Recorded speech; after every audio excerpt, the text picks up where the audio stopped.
మీ ఎలాంటి వ్యాపార ప్రకటనలకైనా వెంటనే మా ఛానల్ సంప్రదించండి. అందరికీ నమస్కారం. నేను శిరీష. ప్రస్తుతం మనతో పాటు ఉన్నారు ప్రముఖ తంత్ర జ్యోతిష్యులు, జ్యోతిష రత్న, జ్యోతిష సామ్రాట్ చింత రుక్మందర్రావు గారు. గురుగారితో మాట్లాడదాం. నమస్కారం గురుగారు. మాతృదేవో భవ, పితృదేవో భవ, ఆచార్య దేవో భవ. ఓం నమో మాందేశ్వరాయ నమః. అందరూ బాగుండాలి, అందరికీ మంచి జరగాలి.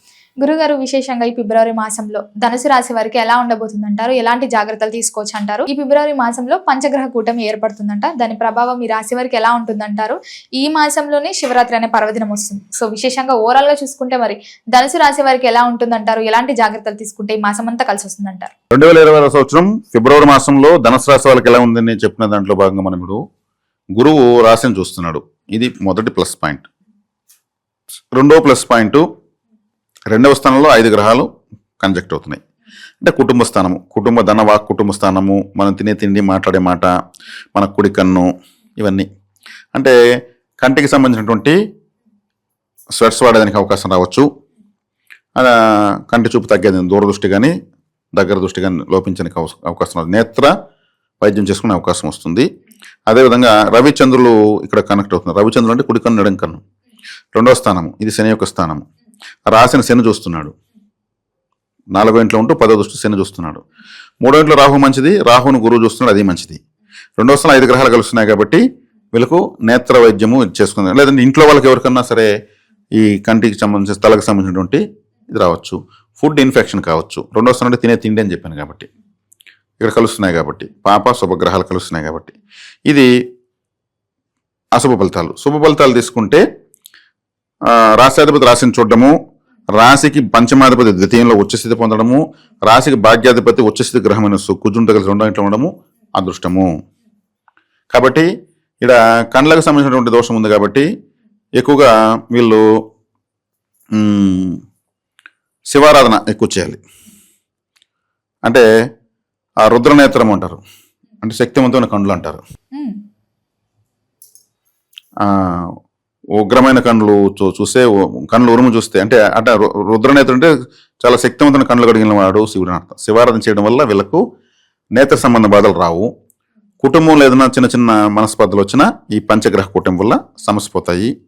అదేవిధంగా 8వ స్థానంలో చంద్రుడు వచ్చి పంచమదాన్ని చూస్తాడు కాబట్టి ఈ చంద్రుడు ఈ రాశికి పాపగ్రహం. చంద్రుడు ఈ రాశికి తల్లికి ఏదైనా అనారోగ్యం చేసేదానికి కూడా అవకాశం ఉంది.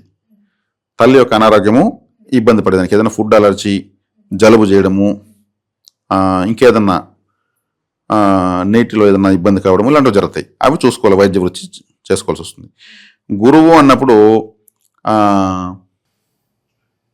మహావిష్ణువు గురువు అవతారం ఎత్తింది దత్తాత్రేయ, పరమేశ్వరుడు గురువు అవతారం ఎత్తింది దక్షిణామూర్తి. శివుడు గురువుగా అవతారం ఎత్తింది దక్షిణామూర్తికి ఎత్తాడు. మహావిష్ణువు గురువుగా దత్తాత్రేయ అవతారం ఎత్తాడు. ఇప్పుడు వీధి వచ్చే ఇక్కడికి ధనుసు రాశి గురువర్గ రాశి కాబట్టి దత్తాత్రేయ ఆరాధన ఎంత ఎక్కువ చేస్తే అంత మంచిది. గురు ఆరాధన, ఎస్పెషల్ దత్తాత్రేయ ఆరాధన.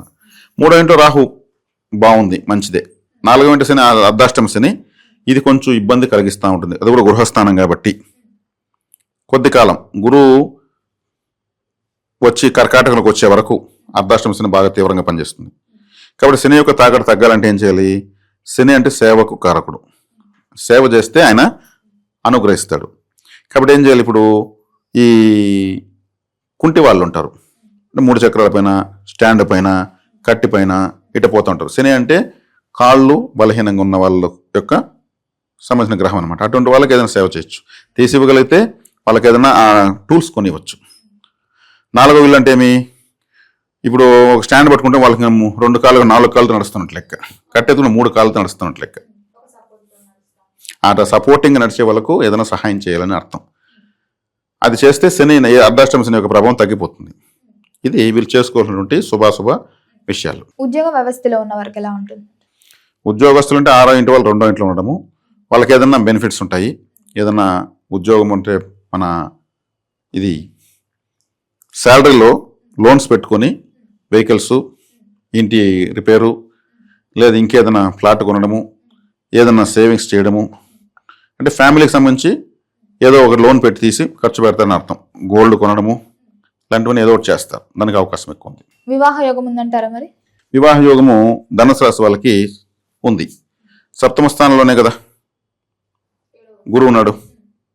7వ స్థానంలో గురువు ఉంటే ఏమి? ఆ బలాన్ని ఇస్తాడు. అంటే రాశి వాళ్ళకి కావాల్సింది ఏం ఇచ్చేస్తాడు. అంటే 7వ స్థానం అంటే భార్య అని అర్థం. అంటే 7వ స్థానంలో భార్య ఉంటే గురువు ఉంటే ఆడవాళ్ళకైతే భర్త, మగవాళ్ళకైతే భార్య స్థానం. అది రూపగుణశీల సౌందర్యవతి సర్వసులక్షణ లక్షిత జాతకురాలు ఇట్లాంటి శ్లోకాలు చెప్తారు. 7వ స్థానంలో గురువు ఉంటే మామూలుగా ఇప్పుడు కోహినూర్ డైమండ్ కావాలని సంపాదించవచ్చు.